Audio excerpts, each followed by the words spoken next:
Welcome back to Radically Rational Radio.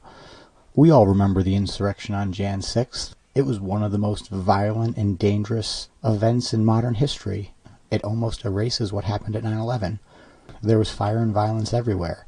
There are still people who are locked in prison pending trials for Jan 6th. We probably use the exact same measures when Antifa protests. Just recently, Wesley Hunt took the time to point out events that happened preceding Jan 6th. Let's get into it. Now, my colleagues on the left will tell you that Antifa doesn't exist. It's an idea. No federal resources were set aside to investigate the violence that we saw unleashed across this country during the Summer of Love in 2020. Wait a minute, that's not January 6th.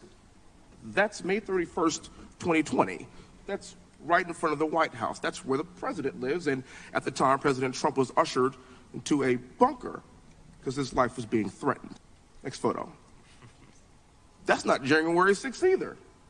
That's July 27th. That is in Portland. That is Antifa rioting and pillaging our country. Next slide.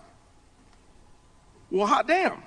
That's not January 6th either. Those are more rioters that are destroying and rioting in Salt Lake City. Next slide. I believe, is that it? But wait, there's more. And that's not January 6th either. That's June 1st, 2020. And that's the streets of D.C. are being rioted and pillaged by rioters. Where's the outrage?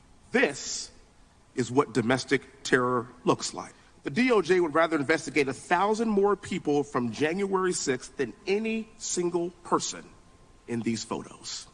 What a shame. And that is why it's no longer the Department of Justice.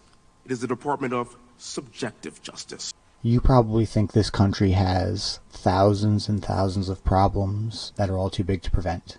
The two problems that make it impossible to solve anything else is inaccurate information. When we are willing to just hide the facts of violence on one side and overly highlight the facts of violence on another, it's very difficult to even try to come to an honest judgment. That problem allows the bigger problem to remain true. There is clearly a hypocrisy in how we handle different groups of people, and for America to not eat itself alive, we need to arbitrate all actions without political background. Personal and property damage do take precedence to personal feelings.